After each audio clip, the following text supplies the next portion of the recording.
안녕하세요. 야담과부입니다. 옛날 옛적 달빛 고운 밤이면 어른들도 아이들처럼 마음이 설렜다지요. 마을 어귀 장독대 옆 바람 따라 전해지던 이야기들. 이곳은 잊혀진 옛 이야기를 다시 불러오는 곳. 저희 야담과부와 함께 조선의 뒷골목에서 속삭이던 비밀 이야기. 지금부터 들려드릴게요. 이야기 시작합니다. 조선 중기 한양 상내 낙원동 어귀에 작은 포목전 하나가 있었습니다.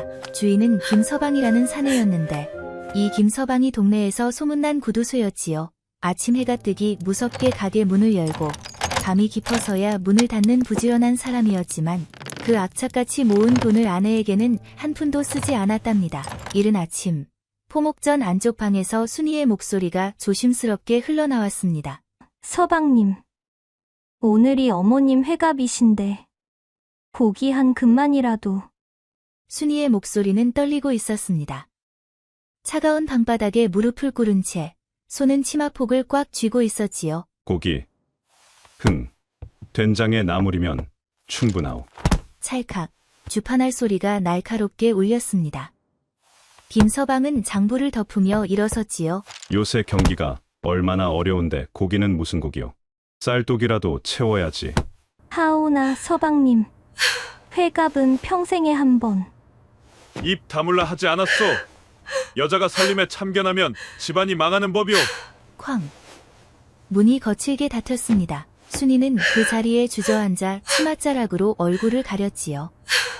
목이 메어 소리도 제대로 나오지 않았습니다. 코끝이 시큰거리고 목구멍에 뭔가 걸린 듯 답답했습니다.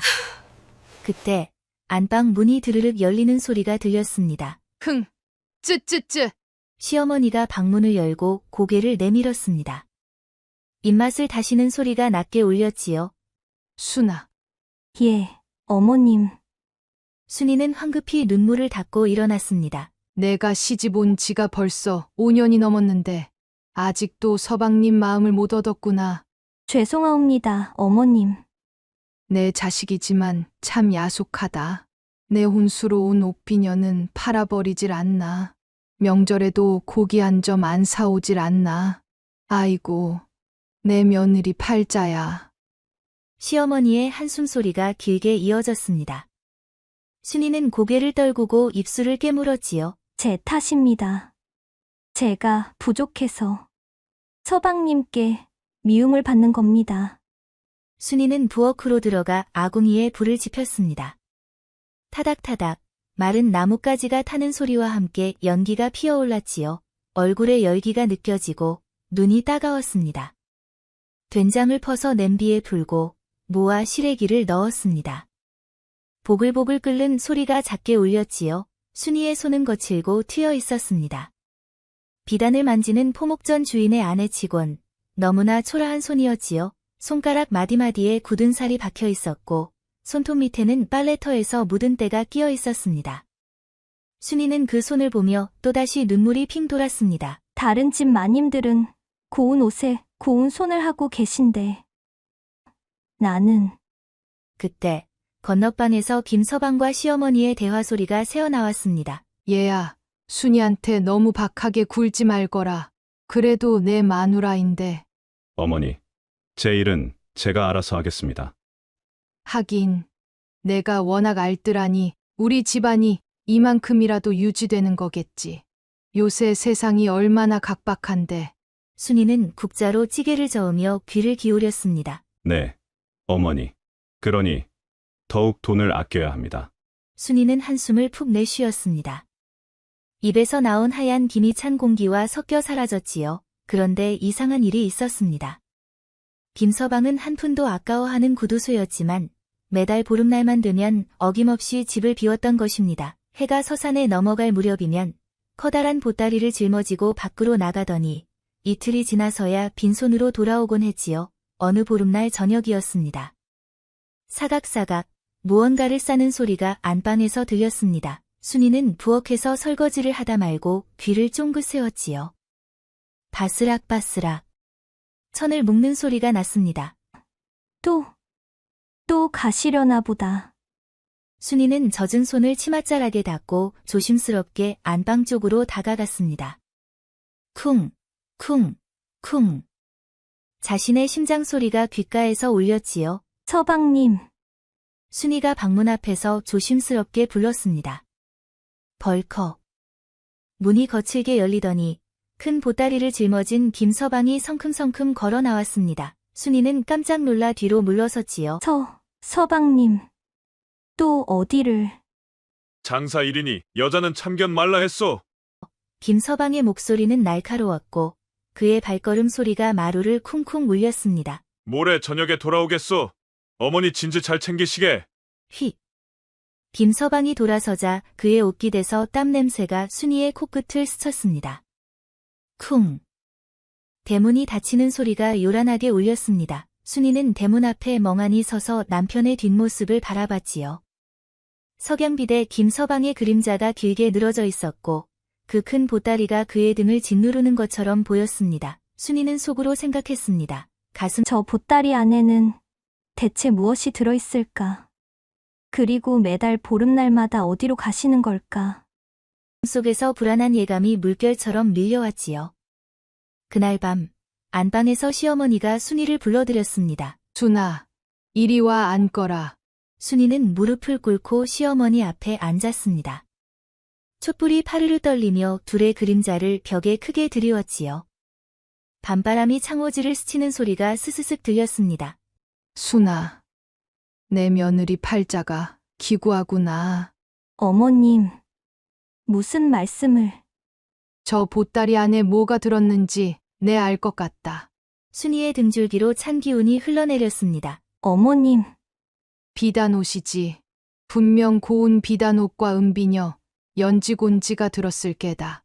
시어머니가 촛불을 바라보며 천천히 말을 이었습니다. 내 남편이 첩을 두었구나. 순이는 가슴이 철렁 내려앉는 것을 느꼈습니다. 입안이 바짝 말랐고 손끝이 차갑게 식었지요. 아니옵니다, 어머님. 서방님께서는 그런 분이 아니십니다. 아니긴 뭐가 아니여. 시어머니의 목소리가 높아졌습니다. 지 마누라는 누더기를 입히고 고기 한 점 안 사주면서 저 혼자 보름마다 커다란 보따리를 싸가지고 가는데 그게 장사 일이겠느냐? 하오나 어머님, 기생집이든 다른 여자 집이든 분명 그럴 게다. 내가 여자로서 아내로서 부족하니까 남편의 마음이 밖으로 도는 게 아니겠느냐? 순이는 아무 말도 못하고 고개를 떨구었습니다. 눈물이 뚝뚝 떨어져 치마폭의 검은 얼룩을 만들었지요. 내가 부족해서 서방님께서 다른 여인을 찾으신 걸까? 쯔쯔. 내 자식이지만 정말 못됐구나. 하지만 어쩌겠느냐. 이 세상이 원래 그런 게지. 내가 더 잘해야 한다. 예, 어머님. 그날 밤 순이는 잠을 이룰 수 없었습니다. 어둠 속에서 천장을 바라보며 온갖 생각이 머릿속을 휘저었지요. 서방님이 정말 다른 여자를 두신 걸까? 그 여자는 나보다 고운 얼굴을 하고 계실까? 나보다 부드러운 목소리를 가졌을까? 밤바람이 창호지를 흔드는 소리, 멀리서게 짖는 소리, 이웃집에서 들리는 기침 소리. 모든 소리가 순이의 귀에는 더 크게 들렸습니다. 가슴속에서 질투와 서러움이 뒤엉켜 치밀어 올랐지요. 이틀 뒤, 김서방은 약속대로 돌아왔습니다. 뚝, 뚝, 뚝. 대문을 두드리는 소리가 들렸지요. 서방님, 김서방이 문 앞에 서 있었습니다. 얼굴에는 땀과 먼지가 뒤범벅이 되어 있었고 옷에서는 길 위에 흙냄새가 났지요. 그의 손은 텅 비어 있었습니다. 그 커다랗던 보따리는 온데간데 없었지요. 김서방은 고개만 끄덕이고는 안으로 들어갔습니다. 순이는 그의 뒷모습을 보며 눈을 크게 떴습니다. 보따리는 어디에 두고 오신 걸까? 저녁상이 차려졌습니다. 보리밥에 된장찌개, 무김치 몇 쪽, 시래기 나물이 전부였지요. 김서방은 말없이 숟가락을 들었습니다. 후루룩, 국물을 마시는 소리만이 방 안을 채웠습니다. 순이는 그의 얼굴을 살폈습니다. 눈가에는 핏발이 서 있었고 입가에는 피로의 흔적이 역력했지요. 서방님, 무척 고되셨나 보옵니다. 순이는 조심스럽게 물었습니다. 목소리가 떨렸지요. 어디를 그리 멀리 다녀오셨기에. 김서방은 대답이 없었습니다. 그저 밥만 퍼서 입에 넣었지요. 오도독, 오도독 씹는 소리만 들렸습니다. 서방님, 제가 무엇이 궁금한 것이. 말했잖소. 장사 일이라고. 퍽. 김서방이 숟가락을 상 위에 내려놓았습니다. 그 소리에 순이는 화들짝 놀랐지요. 더 이상 묻지 마시오. 내가 하는 일에 참견하지 말라 했소. 하오나 서방님. 저는 다만. 시끄럽소. 벌떡. 김서방이 일어섰습니다. 쿵쿵쿵. 거친 발걸음 소리와 함께 그는 밖으로 나가버렸지요. 쾅. 문이 거칠게 닫혔습니다. 순이는 멍하니 그 자리에 앉아 있었습니다. 떨리는 손으로 숟가락을 쥐었지만 밥은 목으로 넘어가지 않았지요. 왜 그리 화를 내시는 걸까? 정말 숨기시는 게 있는 걸까? 그로부터 보름이 또 흘렀습니다. 다시 보름날이 되자 김서방은 또다시 커다란 보따리를 꾸리기 시작했습니다. 사각사각, 바스락바스락. 그 소리가 또 들려왔지요. 순이는 이번엔 참을 수가 없었습니다. 쿵쿵쿵. 순이가 안방 문 앞으로 달려갔습니다. 서방님, 순이가 문을 벌컥 열었습니다. 김서방은 보따리를 묶던 손을 멈추고 돌아봤지요. 제발 말씀해 주십시오. 도대체 어디로 가시는 겁니까? 순이의 목소리는 떨리고 있었지만 그 안에는 간절함이 가득했습니다. 눈에는 눈물이 그렁그렁 맺혀 있었지요. 김서방은 보따리를 묶던 손을 천천히 풀고 고개를 돌렸습니다. 그의 눈빛에는 무언가 깊은 슬픔 같은 것이 어려 있었지요. 여보. 처음으로 김서방이 부드러운 목소리를 냈습니다. 순이는 그 목소리에 놀라 눈을 크게 떴지요. 내가 당신에게 못난 남편인 것은 안다오. 서방님, 하지만 이것만큼은 말할 수 없소. 김서방의 목소리가 갈라졌습니다. 그는 고개를 돌려 창밖을 바라봤지요. 용서하시오. 내가 당신을 여자로, 아내로 대하지 못한 것도 다 이유가 있소. 서방님, 그 이유가 무엇이옵니까? 제가 무엇이 부족하옵니까? 당신 잘못이 아니오. 내 잘못이오. 김서방은 보따리를 다시 짊어지고 일어섰습니다. 모레 밤에 돌아오겠소. 쿵쿵쿵.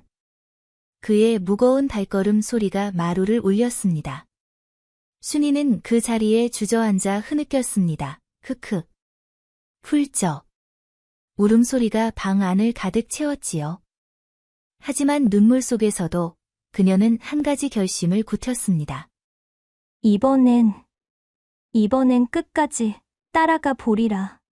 서방님의 비밀이 무엇인지. 해가 서산에 걸릴 무렵 순이는 몰래 집을 나섰습니다. 몸에 남편의 낡은 두루마기를 걸치고 머리에는 남색 수건을 둘렀지요. 멀리 김서방의 뒷모습이 보였습니다. 큰 보따리를 짊어진 그의 등이 석양빛에 검게 물들어 있었습니다. 순이는 들키지 않도록 멀찌감치 떨어져 남편을 따라갔습니다. 쿵, 쿵, 쿵. 자신의 심장 소리가 귓가에서 크게 울렸지요. 김서방은 한양의 대로를 벗어나 북쪽으로 향했습니다.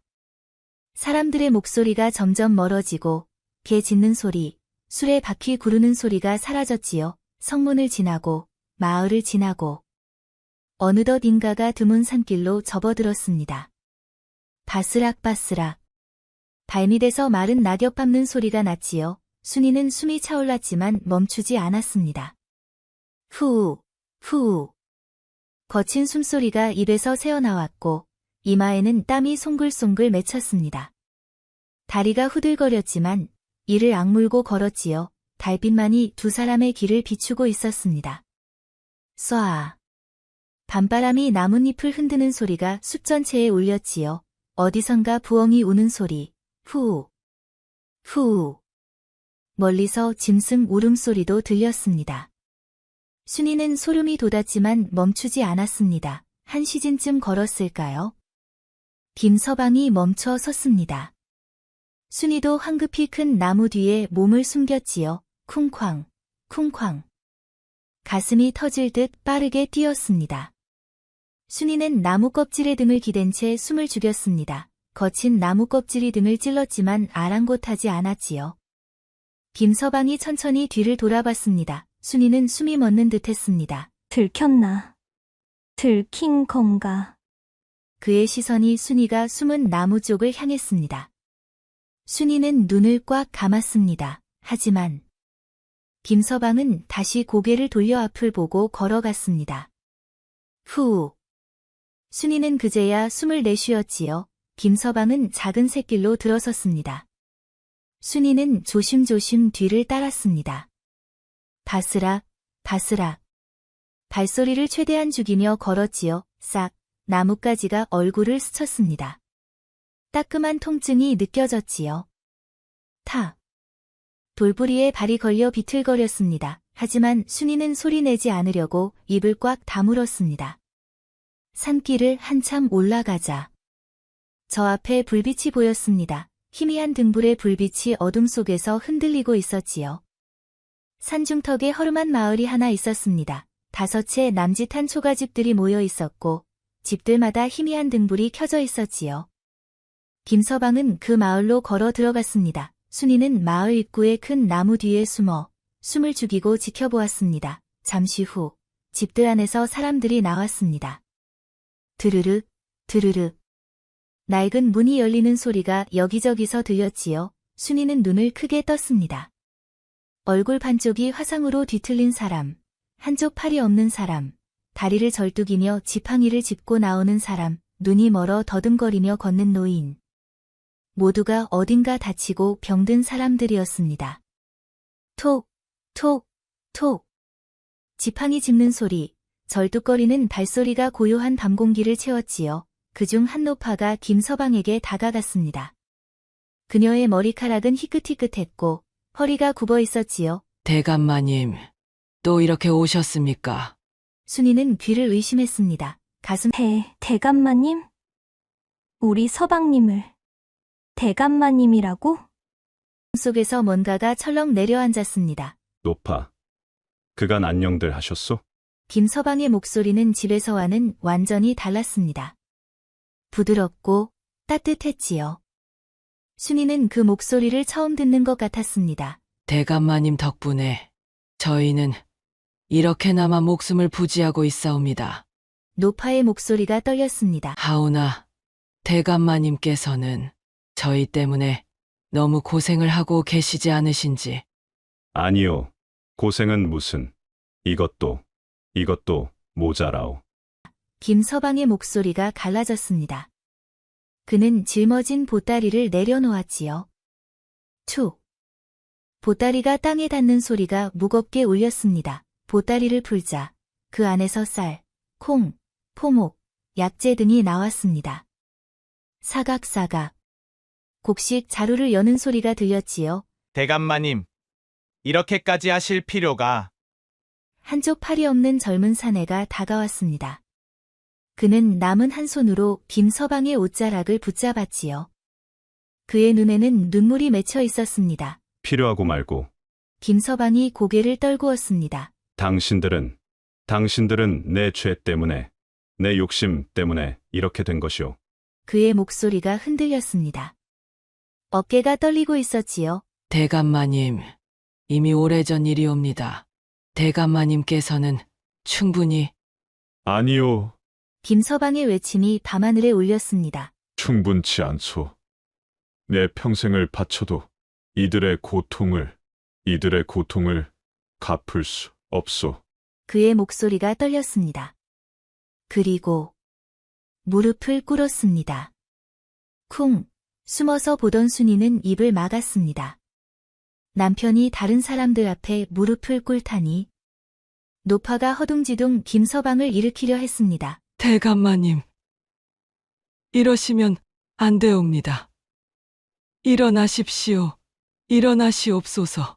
그때 마을 안쪽에서 늙은 사내가 지팡이를 짚고 천천히 걸어 나왔습니다. 톡, 톡, 톡. 지팡이 소리가 규칙적으로 울렸지요. 그는 등이 굽었고 얼굴 한쪽이 심하게 화상을 입어 피부가 일그러져 있었습니다. 김대감, 그의 목소리는 쉬어 있었지만 위험이 느껴졌습니다. 김서방은 고개를 들어 늙은 사내를 바라보았습니다. 자네는 이미 충분히 속죄했네. 아니요. 박영감, 아니, 자네는 죄인이 아니었네. 그때 그 불은 누구의 잘못도 아니었어. 아니요. 내 잘못이오. 분명히 내 잘못이라오. 김서방의 목소리가 떨렸습니다. 퍼. 그는 주먹으로 땅을 쳤지요. 그날 내가 재산을 먼저 생각하지만 않았어도 사람을 먼저 생각했더라면 당신들이 이렇게 되지는 않았을 것이오. 순이는 숨죽여 들었습니다. 재산, 그날 도대체 무슨 일이 있었던 걸까? 늙은 사내가 한숨을 길게 내쉬었습니다. 후. 그 한숨 소리가 밤 공기에 퍼졌지요. 그래, 자네가 그리 생각한다면 내 예시를 다시 한번 말해주지. 10년 전, 그때 자네는 경기도에서 손꼽히는 만석군 김대감이었지. 순이는 눈이 휘둥그레졌습니다. 만석군, 우리 서방님이? 땅도 넓고 곡식도 많고 우리 같은 종들만 해도 20명이 넘었었네. 늙은 사내의 목소리는 과거를 회상하듯 천천히 흘러나왔습니다. 그해 가을 자네 아버님 제사를 크게 지냈었지. 온 동네 사람들을 불러 잔치를 벌였었고 우리 종들도 모처럼 배불리 먹을 수 있었네. 잠시 침묵이 흘렀습니다. 쏴. 바람이 나무 사이로 스쳐 지나가며 쓸쓸한 소리를 냈지요. 그런데 그날 밤 부엌 아궁이에서 불씨가 옮겨붙어 행랑채에 불이 났었지. 김서방은 고개를 떨구었습니다. 그의 어깨가 떨리고 있었지요. 불은 순식간에 번졌네. 다닥다닥, 쩍쩍. 나무가 타는 소리, 기와가 깨지는 소리가 밤하늘을 울렸지. 늙은 사내가 자신의 얼굴을 쓸어내렸습니다. 울퉁불퉁한 화상 자국이 달빛에 드러났지요. 행랑채에 있던 우리 종들은 미처 빠져나오지 못했네. 연기가 목을 조여왔고 열기가 살갗을 태웠지. 순이는 나무 뒤에서 몸을 떨었습니다. 자네는 그때 사랑채에서 급히 달려 나왔지. 그리고 외쳤었네. 늙은 사내의 목소리가 떨리기 시작했습니다. 곳간이다. 곳간에 곡식을 먼저 옮겨라. 문서들을 먼저 옮겨라. 하고. 그래. 나는 사람보다 재산을 먼저 생각했소. 김서방의 목소리는 흐느낌에 가까웠습니다. 내 더러운 욕심이 사람들을 죽였소. 하인들은 모두 곡식을 옮기느라 정신이 없었고 행랑채에 갇힌 우리는 결국 그는 말을 잇지 못했습니다. 손으로 얼굴을 감싸 쥐었지요. 10명이 그 자리에서 다 죽었고 우리 10명은 간신히 살아났지만 그가 자신의 몸을 가리켰습니다. 보다시피 이렇게 되었네. 발 잃고 다리 잃고 얼굴 잃고 눈 잃고. 순이는 나무 뒤에서 입을 막고 눈물을 흘렸습니다. 그래서 그랬던 것이구나. 가슴이 찢어지는 듯 했습니다. 불이 꺼진 뒤 자네는 제정신이 아니었네. 머리를 쥐어뜯으며 울부짖었지. 내가 죽였소. 내가 그들을 죽인 거요. 그리고 자네는 모든 재산을 팔았네. 내가 지키려던 그 더러운 재산을 다 팔았소. 논도 팔고 밭도 팔고 대궐 갔던 그 큰 집도 팔아서 이 산속에 우리가 살 집을 지어주었지. 늙은 사내가 주변의 초가집들을 둘러보았습니다. 그리고 자네는 평민 행세를 하며 한양에서 작은 장사를 시작했네. 이들을 먹여 살려야 했소. 이들이 굶지 않게, 추위에 떨지 않게. 김서방이 고개를 들었습니다. 달빛에 비친 그의 얼굴은 눈물로 범벅이 되어 있었지요. 그것이 내가 할 수 있는 유일한 속죄였소. 내 아내에게는, 어머니에게는 한 푼도 쓰지 못했지만 그의 목소리가 떨렸습니다. 순이에게 나는 너무나 못난 남편이요. 여자로 대해주지도 못하고 고운 옷 한 벌 사주지 못하고. 순이는 나무 뒤에서 흐느꼈습니다. 입을 막았지만 훌쩍거리는 소리가 새어나왔지요. 하지만 이들을 외면할 수가 없었소. 내가 죽인 사람들, 내가 불구로 만든 사람들을. 그래서 자네는 10년 동안 자네 마누라에게는 한 푼도 쓰지 않고 구두쇠 소리를 들으며 모든 돈을 우리에게 가져왔지. 그게 당연한 것 아니겠소. 바로 그때였습니다. 서방님. 순이가 나무 뒤에서 비틀거리며 걸어 나왔습니다. 바스락, 바스락. 낙엽 밟는 소리가 크게 울렸지요. 눈물이 볼을 타고 흘러내렸고 온몸이 떨리고 있었습니다. 김서방은 깜짝 놀라 벌떡 일어났습니다. 여보. 어찌 여기까지? 서방님. 아니, 대감마님. 순이는 남편 앞으로 비틀거리며 달려갔습니다. 그리고 쿵. 무릎을 꿇었지요. 제가 얼마나 어리석었습니까? 순이의 목소리는 울음으로 떨렸습니다. 용서하십시오. 용서하십시오. 저는 서방님을 의심했습니다.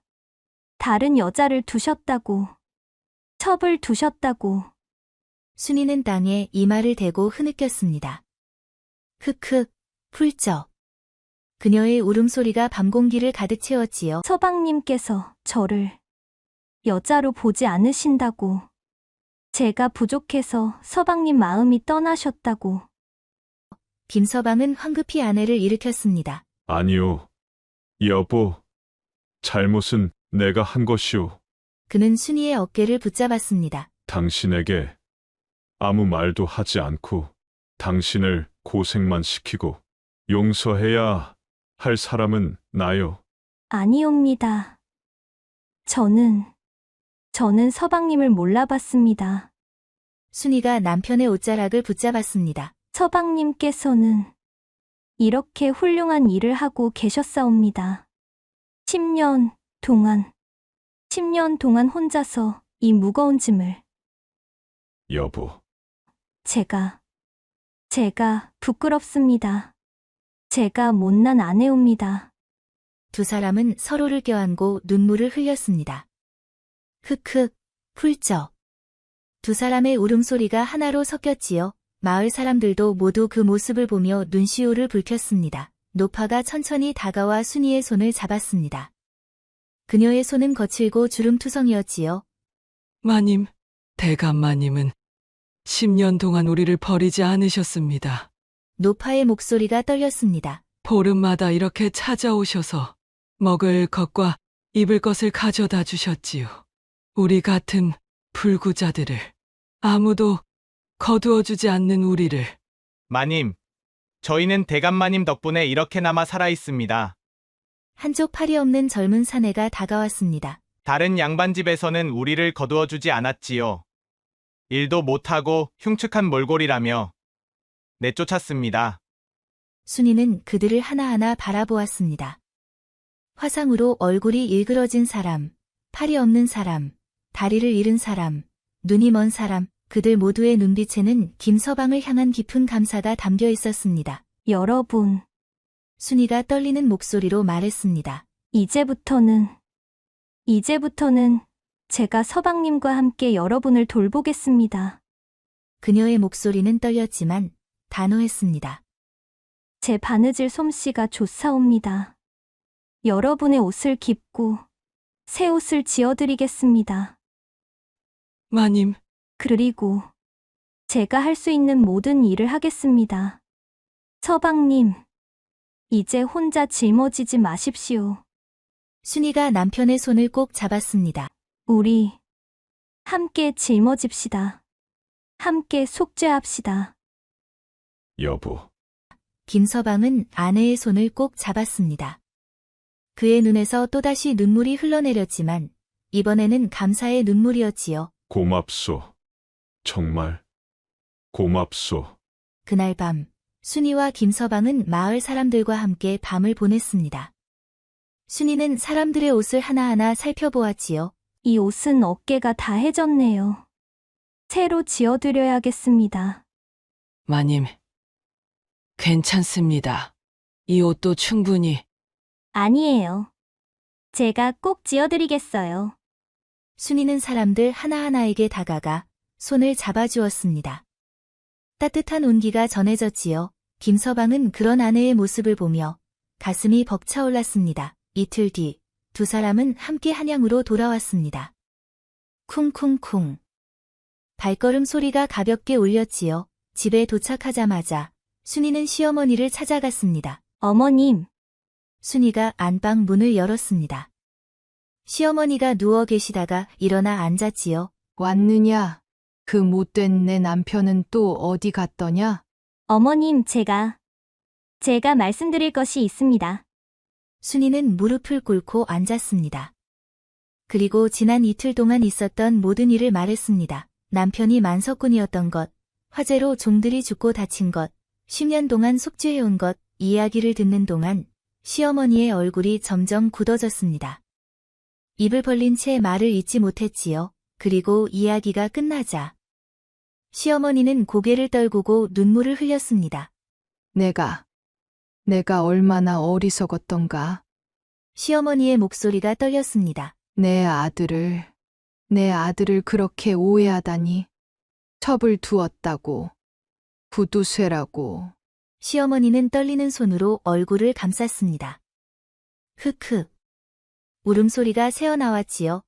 순아, 너도 고생이 많았구나. 내가 너를 구박했는데. 아니옵니다. 어머님, 저야말로. 그리고 우리 아들, 10년 동안 그 무거운 짐을 혼자 짊어졌구나. 아이고, 내 자식. 시어머니가 가슴을 치며 통곡했습니다. 내일 당장 산으로 가자. 나도 그들을 돕겠다. 시어머니가 순이의 손을 꽉 잡았습니다. 내가 할 수 있는 일이 있을 것이다. 밥이라도 지어주고, 빨래라도 해주고. 어머님, 고맙습니다. 두 여인이 서로를 껴안고 눈물을 흘렸습니다. 그 후로 순이와 시어머니는 보름마다 김서방과 함께 산속 마을로 갔습니다. 순이는 바느질로, 시어머니는 밥을 지어 그들을 돌보았지요. 포목전의 장사도 예전보다 더 잘 되기 시작했습니다. 세 식구가 마음을 합쳐 열심히 일했기 때문이지요. 그러던 어느 날, 한양 성내에 소문이 퍼지기 시작했습니다. 들었나? 낙원동 포목전 주인이 산속에서 불구자들을 돌보고 있다더군. 그것도 10년째라지. 그 사람이 원래 만석군이었는데 모든 재산을 팔아 그들을 돌본다더라. 세상에, 정말 대단한 사람이로구먼. 소문은 점점 커져서 마침내 한성부 판윤의 귀에까지 들어갔습니다. 판윤은 김서방을 관하로 불러들였지요. 관아의 큰 마당에는 많은 사람들이 모여 있었습니다. 사람들의 웅성거리는 소리, 관리들의 발소리가 마당에 울렸지요. 김서방은 떨리는 마음으로 판윤 앞에 무릎을 꿇었습니다. 쿵! 고개를 들어보시오. 판윤의 목소리는 위험이 있었지만 그 안에 따뜻함이 느껴졌습니다. 김서방이 조심스럽게 고개를 들었습니다. 그대가 바로 김서방이오? 예, 그러하옵니다. 내 들으니 그대가 10년 동안 산속에서 불구자들을 돌보았다 하는데 사실이오? 예, 대감. 그들이 그대의 종들이었고 그대의 집에서 일어난 화재로 그렇게 되었다지? 김서방은 고개를 더욱 깊이 숙였습니다. 그러하옵니다. 제 잘못으로, 제 욕심으로 그들이 그렇게 되었으니 죽어 마땅한 죄인이옵니다. 잠시 침묵이 흘렀습니다. 판윤이 자리에서 일어났습니다. 사각사각. 관복이 스치는 소리가 들렸지요. 그대는 죄인이 아니오. 대감, 김서방이 놀라 고개를 들었습니다. 그대는 진정한 어진 사람이오. 판윤이 김서방 앞으로 다가왔습니다. 화재는 뜻하지 않은 재앙이었소. 그것이 그대의 잘못만은 아니오. 하오나, 대감, 하오나, 그대는 10년 동안 모든 재산을 버리고 그들을 돌보았소. 구두쇠 소리를 들으면서도 자신의 아내와 어머니에게조차 한 푼 쓰지 않으면서도 판윤의 목소리가 떨렸습니다. 이것이야말로 진정한 의로움이 아니고 무엇이겠소? 이것이야말로 진정한 책임감이 아니고 무엇이겠소? 대감, 과인이 그대에게 상을 내리겠소. 판윤이 손을 들어 관리를 불렀습니다. 그리고 관에서 해마다 곡식과 포목을 지원하여 그대와 그 불구자들이 굶주리지 않도록 하겠소. 대감, 황송하옵니다. 김서방은 땅에 이마를 대고 절을 올렸습니다. 쿵, 쿵, 쿵. 눈물이 땅에 떨어져 흙을 적셨지요. 그대 같은 사람이 있어. 이 나라가 아직 희망이 있어. 관아에 모인 사람들이 모두 고개를 끄덕였습니다. 박수 소리가 여기저기서 터져 나왔지요. 짝짝짝. 짝짝짝. 그 후로 김서방의 삶은 달라졌습니다. 관에서 지원금이 나오자 산속 마을 사람들의 생활이 한결 나아졌지요. 순이는 매달 산으로 올라가 사람들의 옷을 지어주었고 시어머니는 정성껏 밥을 지어 먹였습니다. 김서방은 더 이상 구두쇠가 아니었습니다. 아내에게 고운 옷을 사주고 맛있는 음식을 먹였지요. 서방님, 이렇게까지 하실 필요가. 여보, 당신에게 빚진 게 얼마인데 이것으로도 모자라오. 김서방이 순이의 손을 꼭 잡았습니다.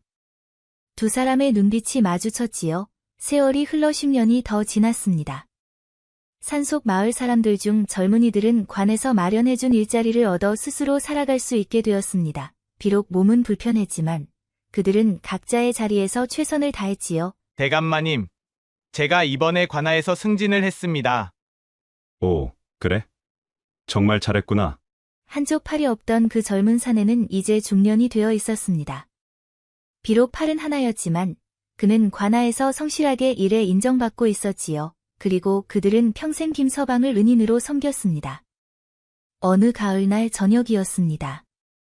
바스락바스락. 낙엽 밟는 소리가 산길에 울렸지요. 김서방과 순이는 산속 마을을 찾았습니다. 이제 두 사람 모두 머리가 희끗희끗해졌고 허리도 조금 굽기 시작했지요. 톡, 톡. 김서방이 지팡이를 짚고 천천히 걸었습니다. 서방님, 천천히 가십시오. 괜찮소. 아직 정정하오. 두 사람이 마을에 도착하자 사람들이 모두 나와 맞이했습니다. 대감마님, 마님, 어서 오십시오. 이제 모두 나이가 들었지만 그들의 얼굴에는 평화로운 미소가 가득했습니다. 대감마님, 오늘은 제가 직접 잡은 산토끼로 국을 끓였습니다. 드셔보십시오. 오, 그래? 고맙구나. 그날 저녁 마을 사람들은 모두 모여 작은 잔치를 벌였습니다. 보글보글 국 끓는 소리, 웃음소리, 이야기 소리가 산골짜기에 울려 퍼졌지요. 대감, 자네 덕분에 우리는 이렇게 살아있네. 아니오, 박 영감. 내가 진 빚을 갚은 것뿐이오. 자네는 이제 죄인이 아니네. 자네는 우리 모두의 은인이고 아버지와 같은 분이네. 김서방은 마을 사람들을 둘러보았습니다. 그들의 얼굴에는 모두 미소가 가득했지요. 내가 잃은 재산보다 김서방의 목소리가 떨렸습니다. 내가 얻은 이 모든 것이 1000배, 10,000배 더 귀하구나. 서방님, 순이가 남편의 손을 꼭 잡았습니다. 따뜻한 온기가 전해졌지요. 두 사람은 서로를 바라보며 미소 지었습니다. 달빛이 마을을 비추고 가을바람이 나무 사이로 스쳐 지나갔습니다. 쏴. 나뭇잎 흔들리는 소리, 귀뚜라미 우는 소리, 사람들의 웃음소리가 하나로 어우러졌지요. 김서방은 마을 사람들에게 둘러싸여 있었습니다. 그의 얼굴에는 평생 처음으로 진정한 평화가 깃들어 있었습니다. 여러분, 고맙소. 정말 고맙소. 저희야말로 감사합니다. 대감마님. 그렇게 짠돌이 남편의 소름 돋는 정체는 사람을 구하지 못한 죄책감에 평생을 속죄하며 살아온 한 양심적인 사람의 이야기였습니다. 그리고 그의 곁에는 그를 끝까지 믿고 함께해준 아내와 어머니가 있었지요. 훗날 사람들은 이 이야기를 전하며 말했답니다. 진정한 부자는 재산이 많은 자가 아니라 마음이 넉넉한 자다. 그리고 진정한 사랑은 의심이 아니라 끝까지 믿어주는 것이다. 또한 진정한 용기는 잘못을 숨기는 것이 아니라 평생을 걸쳐 책임지는 것이다. 이것이 바로 조선시대 한양에서 전해 내려오는 짠돌이 남편의 소름 돋는 정체에 관한 이야기였습니다.